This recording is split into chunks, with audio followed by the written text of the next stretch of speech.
girl, or should I say, she once had me. She showed me a room, isn't it good, Norwegian wood. She asked me to stay and she told me to sit anywhere. So I looked around and I noticed there wasn't a chair. I sat on a rug, biding my time, drinking her wine. We talked until 2, and then she said, it's time for bed.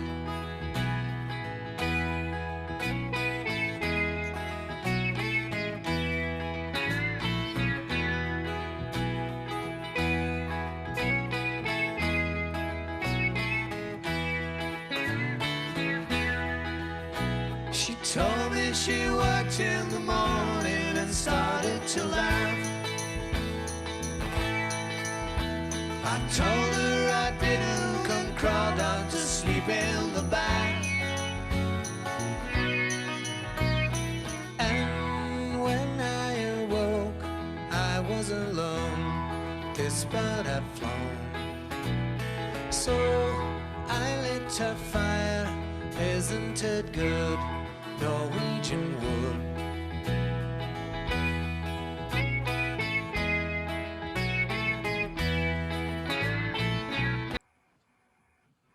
Good morning.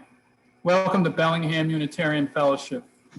My name is Rod Haynes. My wife Daria and I have been members here for more than 4 years.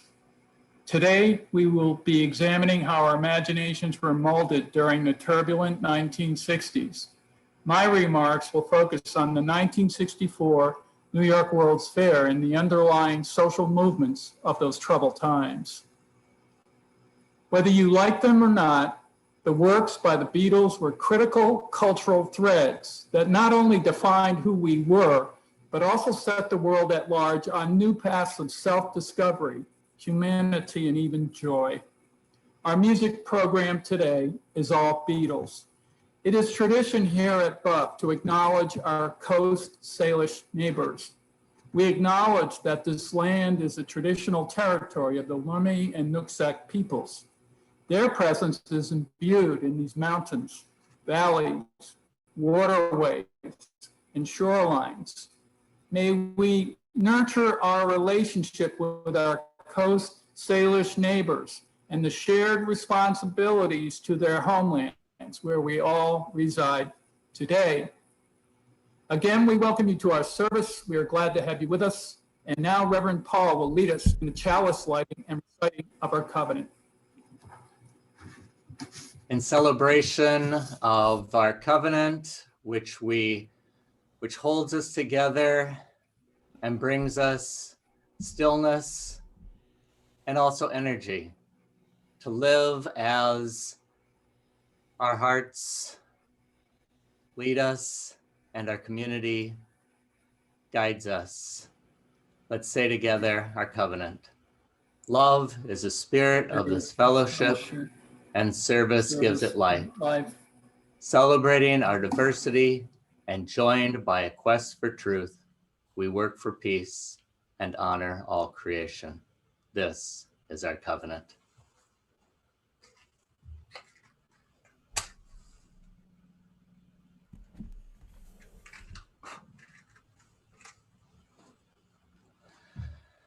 Good morning and welcome to Bellingham Unitarian Fellowship. I'm Reverend Paul Beckel. A special welcome to visitors. I'm so glad you found your way to us on Zoom, and I so look forward to meeting you in person and showing you around the beautiful Buf Sanctuary and children's classrooms. Please stay with us after our service today. We have breakout rooms of small groups so that we can get to know one another. Then after 10 minutes, we randomly resort ourselves again so that we can meet and stay in touch with even more of one another. You can also meet and stay in touch with me via email, paul@buf.org or minister@buf.org. If you'd like to know more about Buf and how we work and play and sing and act together to uphold our covenant, and how we'd love to welcome you into this beloved community. In order to follow along with our service today, in the chat box right now, there is a link to our order of service, which you can also find at the, there's a green box in the upper right side of the buf.org, and there's always a link to the order of service there as well. Our theme for the month of January is imagination. Imagination is often seen as the root of creativity, and we sing along with John Lennon to imagine peace and unity. But imagination is also kin to fantasy, which is perfect for some purposes and contexts, but can also promote unrealistic hopes or unfounded fears.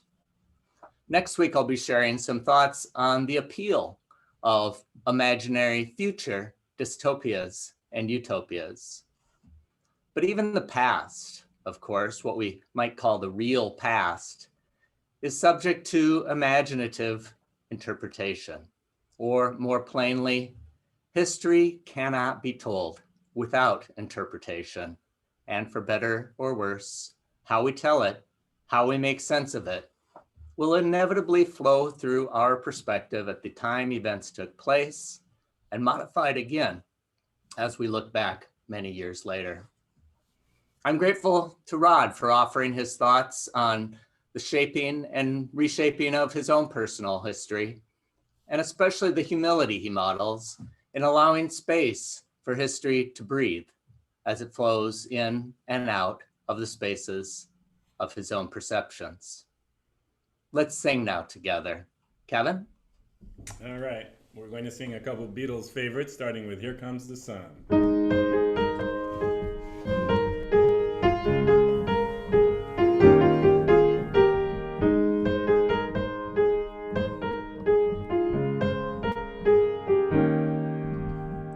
Here comes the sun, doo-doo-doo-doo. Here comes the sun, and I say it's all right. Little darling, it's been a long, cold, lonely winter. Little darling, it feels like years since it's been here. Here comes the sun, doo-doo-doo-doo. Here comes the sun, and I say it's all right.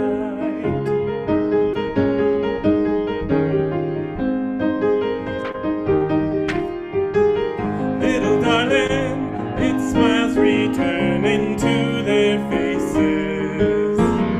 Little darling, it seems like years since it's been here. Here comes the sun. Here comes the sun, and I say it's all right.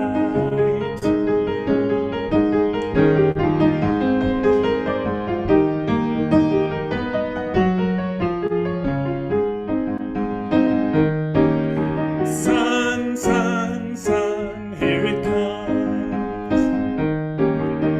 Sun, sun, sun, here it comes. Sun, sun, sun, here it comes. Sun, sun, sun, here it comes. Sun, sun, sun, here it comes.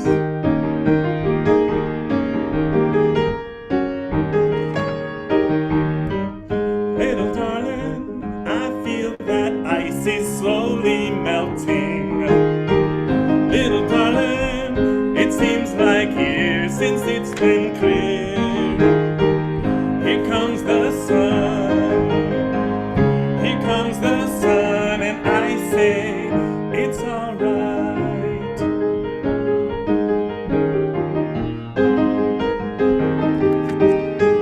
Here comes the sun. Here comes the sun. It's all right. It's all right.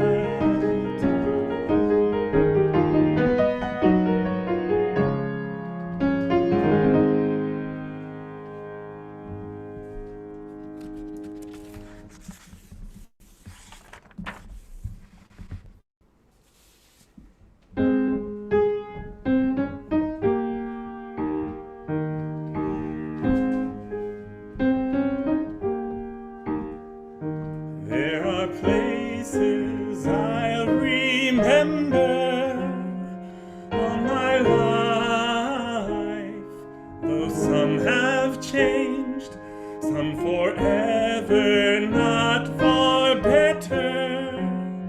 Some have gone, and some remain. All these places had their moments with lovers and friends. I still can recall. Some are dead and some are living. In my life, I've loved them all.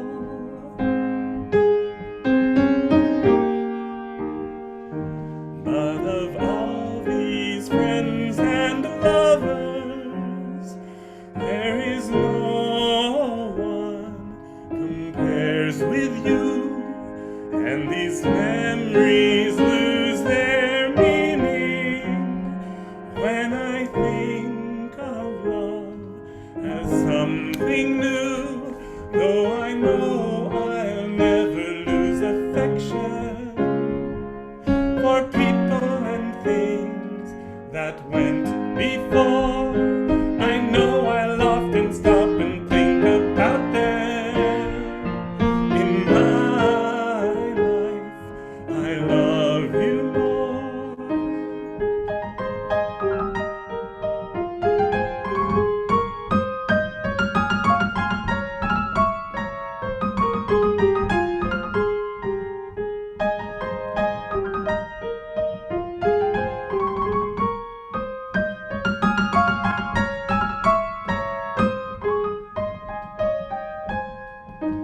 Though I know I'll never lose affection for people and things that went before, I know I'll often stop and think about them. In my life, I love you more.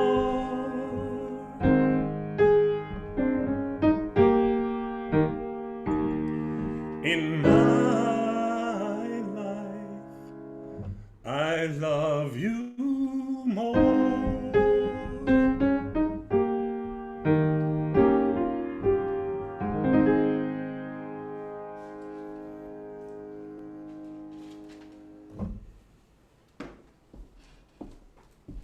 Thanks, Kevin. Let's take a moment now to breathe deeply, slowly, evenly, rooting ourselves in the energies of the earth that flow into us and through us as we embrace the whole that is within and all about us.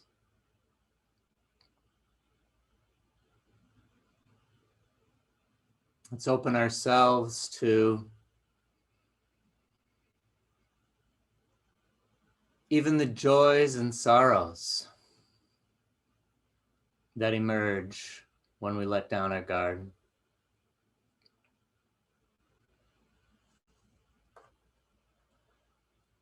Joy and sorrow are reflexes. We don't choose them, but experience them. Empathy, while it often arises naturally because it's part of conscience, does not always arise reflexively. Sometimes we have closed ourselves off from empathy. We can and often do here explore what that is, how that is, when we close ourselves off. But for now, I believe in any time we can choose to open ourselves to empathy, to feel the joys and the sorrows of others. So I invite you now to share in the chat box brief notes about what is lifting your hearts today or weighing heavily. To the extent I can keep up, I will read these aloud. So if you wish, you can keep your eyes closed now and simply be with one another with open hearts.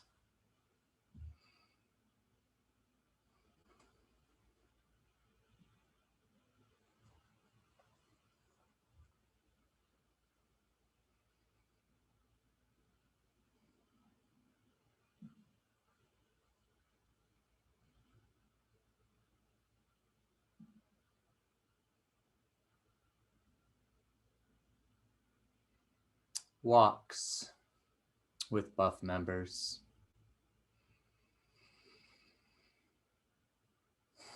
Fairness in getting a COVID shot. Cut suffering. A new day in government. A dusting of beautiful snow. Seeing the breadth of diversity in the new administration. My grandmother's kidney cancer diagnosis.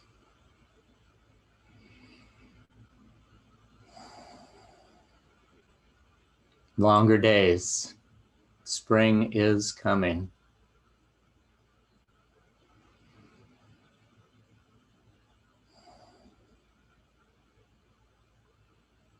Rain in Southeast Arizona. My beloved's bruises. Seeking a home.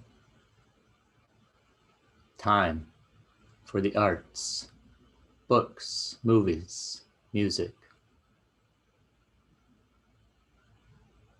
A president with empathy. Seeing, planting flowers at the grocery store, a sure sign of spring right around the corner. A new cat to ground me in the joy of his discovery and curiosity in his new forever home. A new dog for our grandson. Joy over Roz's play, Julian the Humble. Bulbs coming up.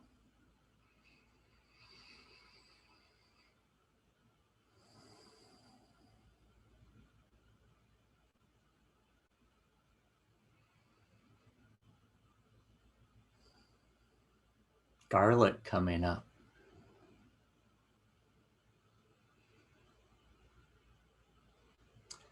Acknowledging to the unspoken and unrecognized joys and sorrows of all souls. We open our hearts now.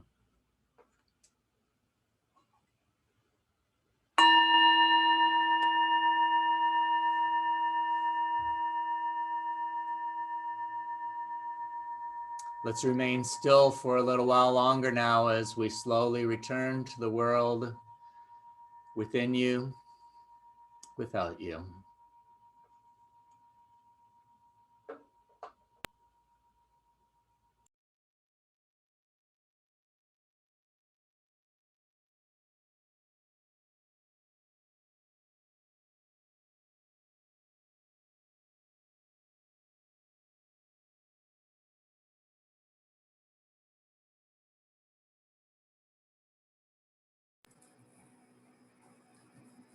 Good morning.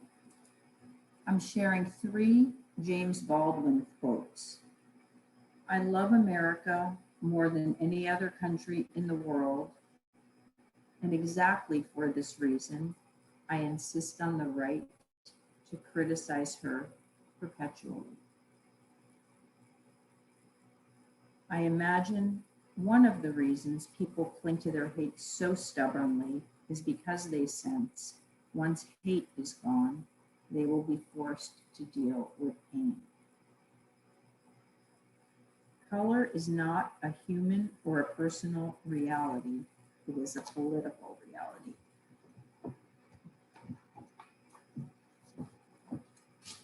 Thank you, Daria.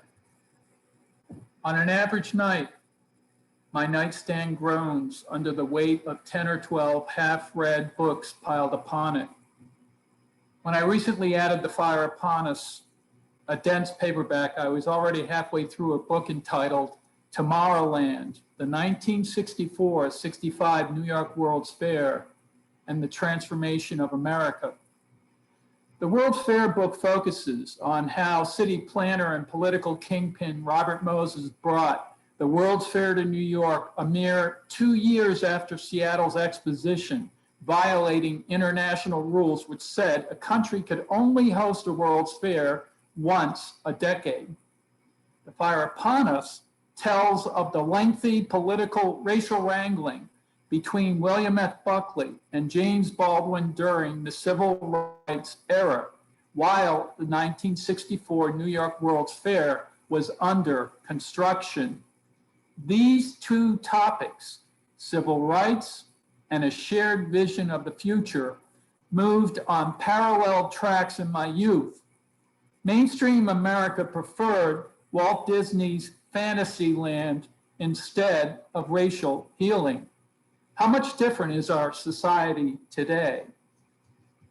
Consider imagination, specifically my imagination, less specifically millions of people like me, whose imaginations were shaped in the 1960s, versus what was actually happening in the world back then. It is this juxtaposition, how my take on things were influenced, manipulated by media and politicians, versus the plight of those who were historically kept out of the way, leading Rosa Parks, Martin Luther King, and Malcolm X, among many other leaders, to insist on a place at the table. Actor George Clooney once said, "The 1950s happened in black and white." He was not only talking about black and white television sets, he was alluding to race relations and the hysteria surrounding McCarthyism. My childhood was the world of Davy Crockett, the Mickey Mouse Club, movies like How the West Was Won, and countless iterations of James Bond saving the world. I didn't know for children living in South Providence or inner city Detroit, their innocence lasted for only a minute before reality set in. For many minorities, the world of innocence never existed at all. James Baldwin writes eloquently about this lack of innocence in his youth, how mainstream society kept Harlem and other American urban ghettos out of sight, out of mind, just outside.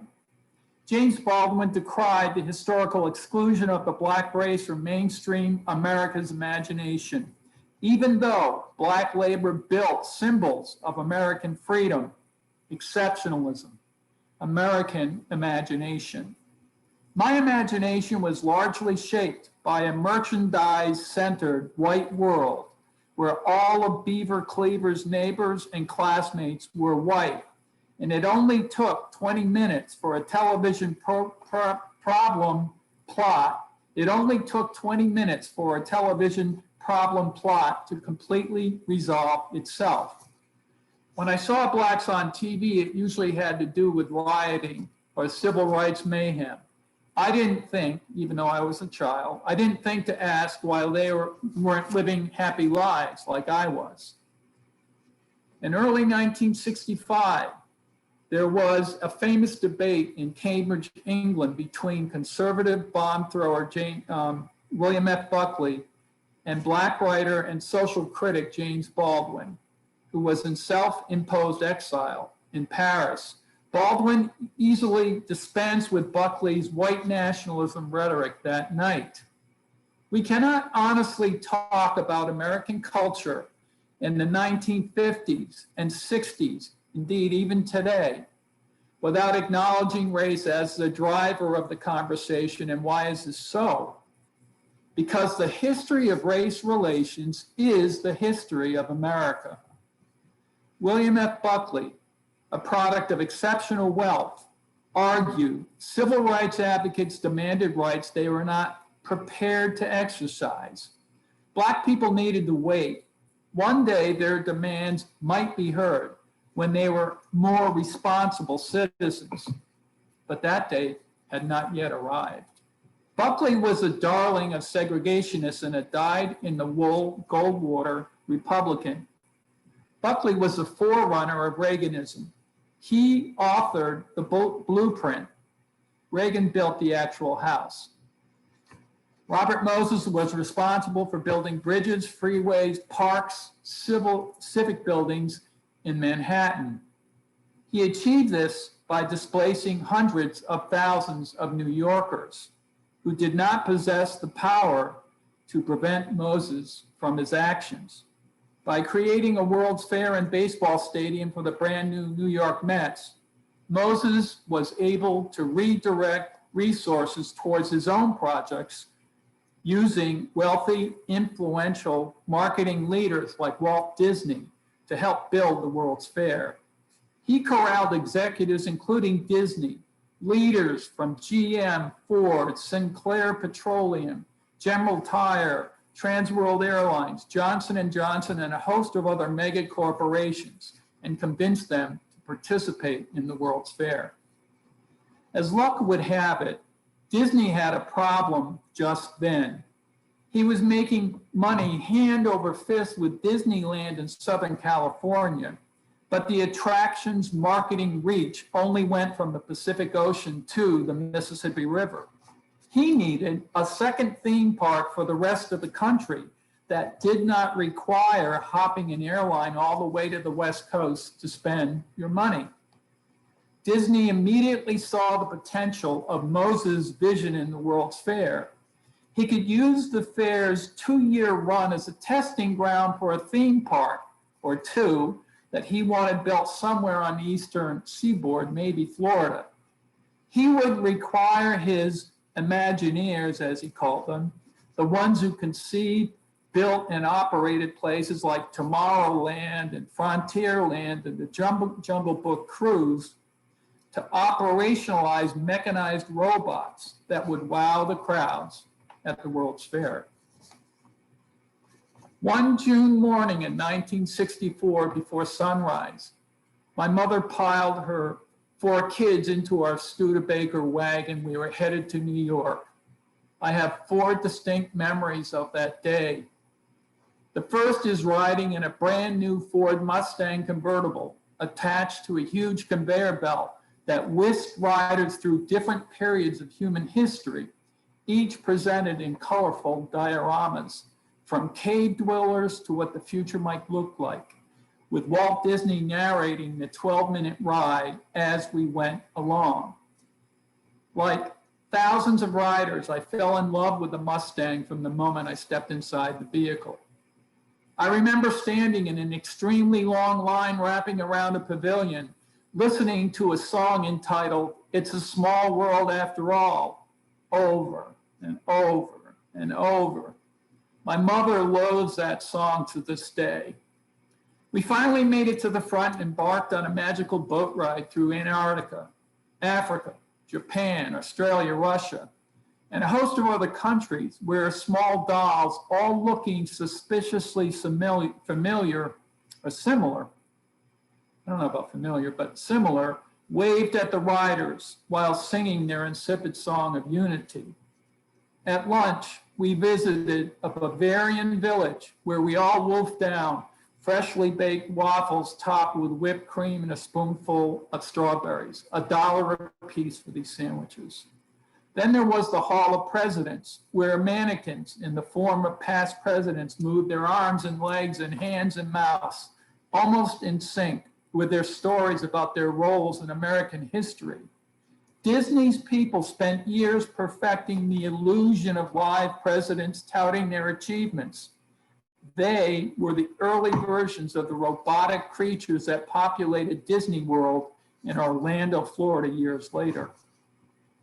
Mainstream America's collective imagination was alive and well in the 1964 World's Fair, but its theme, peace through understanding, in no way mirrored what was happening then. I suppose that theme was meant as being aspirational and not a statement of fact. In the fall of 1962, the world nearly incinerated itself before JFK and Khrushchev came to their senses. In August 1963, a preacher from Alabama stood on the steps of the Lincoln Memorial to tell 250,000 listeners in the crowd about a dream he had that one day people would be judged by the content of their character and not by the color of their skin. But King's message was not heeded. 2 weeks later, a bomb exploded in a black church in Birmingham, killing 4 little girls as they prepared for Sunday services. There were stirrings of violence in Southeast Asia. In November 1963, our youthful president was killed in Dallas. A little boy saluted his father's casket while muffled military drums beat the death march and half-mast flags snapped in a brutally cold November wind on Pennsylvania Avenue. America's new frontier seemed to be over before it started, and the country fell apart. In February, less than 3 months later, 4 mop-top rock and rollers from Liverpool, England, thrilled the world when they appeared on Ed Sullivan. It was almost as if the world, America in particular, was looking for a spark, a lift, anything to make the pain go away. A variety show provided one way out of our depression in the form of 4 wisecracking, effervescent young musicians. When he became president, John Kennedy set a lofty goal for our country. We would safely land a man on the moon within 10 years, beating the Russians in the process, not because it was easy, he said, but because it was hard. The project demanded great imagination, hard work, and substantial taxpayer support. That meant less resources for things like housing projects, social programs, Medicare and Medicaid. In short, JFK was focused on winning both the Cold War and his 1964 presidential race at the expense of people in need. James Baldwin stressed the inherent worth and dignity of people. He advocated for justice.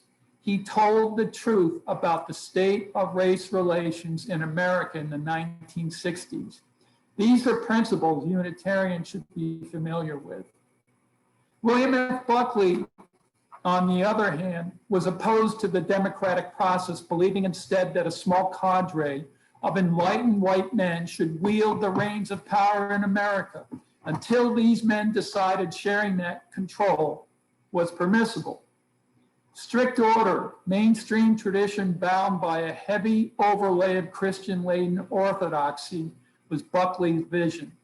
As I sold a bill of goods as a kid, Disney's imagination was rooted in nostalgia, including keeping the black and white world of the past just as it was. My childhood environment was safe, comfortable, uncomplicated, with the future laid out ahead of me, for me. But that wasn't true for most Americans. Today, 60 years later, is the time for deep soul searching, a reckoning of our history, a resolve to undergo painful change, which will involve breaking a lot of old habits, old thinking. Reimagining America is essential, but there's strong resistance. Too many power brokers prefer Buckley's Monticello model over Baldwin's society grounded in justice and truth. Bridging the racial chasm requires sustained intentional effort, so it is no longer just an elusive dream. It's past time to get started. I want to roll a short PowerPoint art show by my dad. The music behind it is a Beatles song, and it's somewhat loud, so I want to warn you in advance that it's a little bit loud. I hope you do enjoy his art. I used to ask him as a little boy, well, what does this all mean, as I stared at the canvases, and he looked at me and laughed and said, tell me what you think it means. So I'll leave that to you. You can all tell me what you think these pieces of art mean. I'm sharing screen now, trying, Kai. Okay, try now. Okay.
Thanks, Rod, for sharing your dad's artwork with us.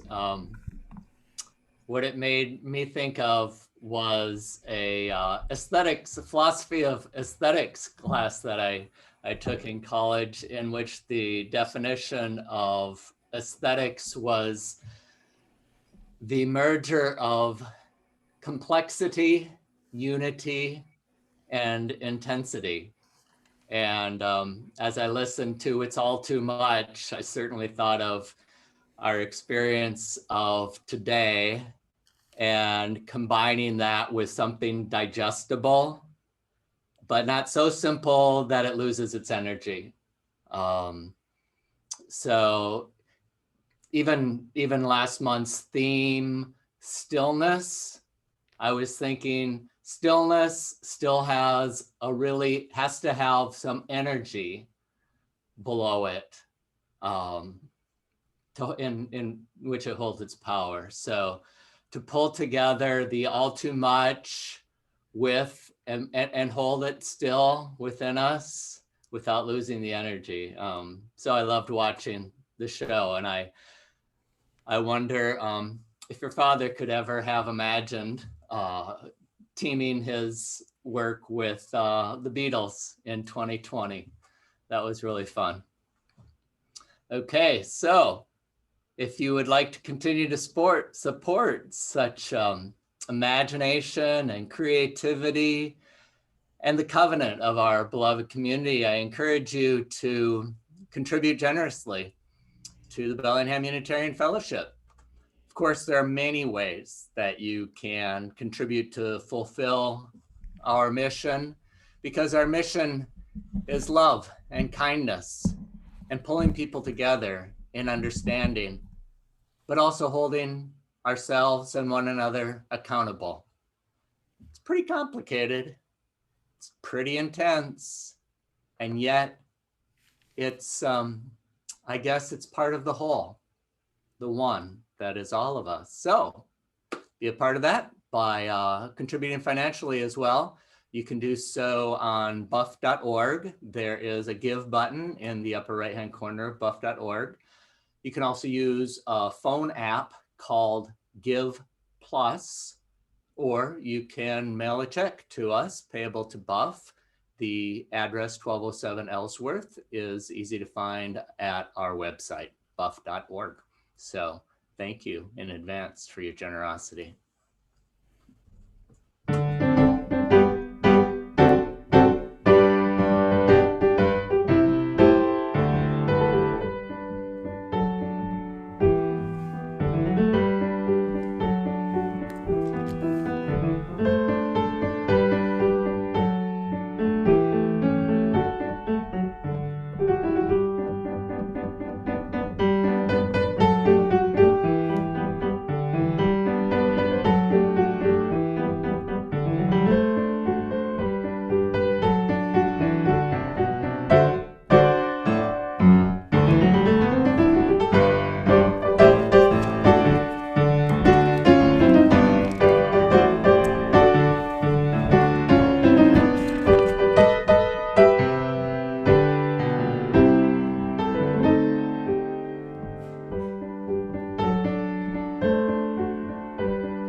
Thank you for your generosity, everyone. And now let's finish with a final group sing of one of the Beatles' most wonderful songs.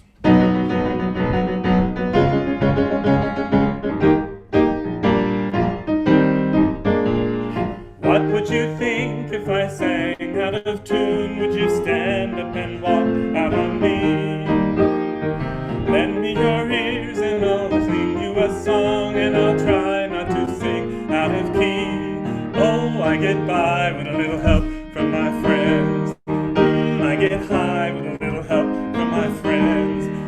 I'm gonna try with a little help from my friends.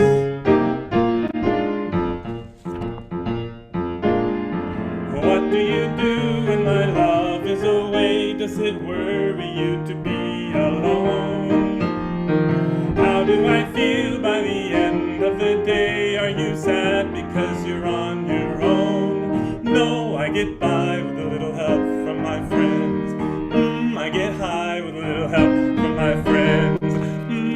try with a little help from my friends. Do you need anybody? I need somebody to love. Could it be anybody? I want somebody to love. Would you believe in the love at first sight? Yes, I'm certain that it happens all the time. What do you see when you turn out the light? I can't tell you, but I know it's mine. Oh, I get by with a little help from my friends. I get high with a little help from my friends. Oh, I'm gonna try with a little help from my friends. Do you need anybody? I just need someone to love. Could it be anybody?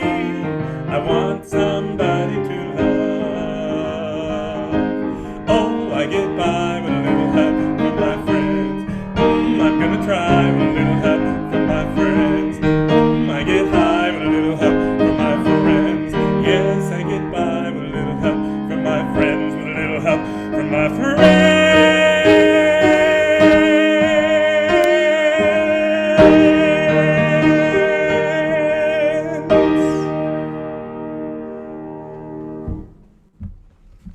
Thanks, Rod, for all your sharing today. And thank you all for being with us. Please stay with us afterward for the breakout room coffee hour. And if you'd like to know more about what's going on at Buf, go to our website, buf.org, where you can subscribe to our weekly newsletter, the Midweek Update. And more directly to the most current announcements, back to the order of service link that Jeff showed and will show now again on the chat box. It brings you to the order of service, and at the bottom is the most current announcements. So look forward to seeing you at the breakout rooms. But first, for our benediction, let's read together the larger circle, which if you have your gray hymnal with you, it's number 646. Otherwise, it should be on your screen. Number 646. We clasp the hands of those that go before us, and the hands of those who come after us. We enter the little circle of each other's arms, and the larger circle of lovers whose hands are joined in a dance, and the larger circle of all creatures passing in and out of life, who move also in a dance to a music so subtle and vast that no one hears it except in fragments. Let's go together in peace.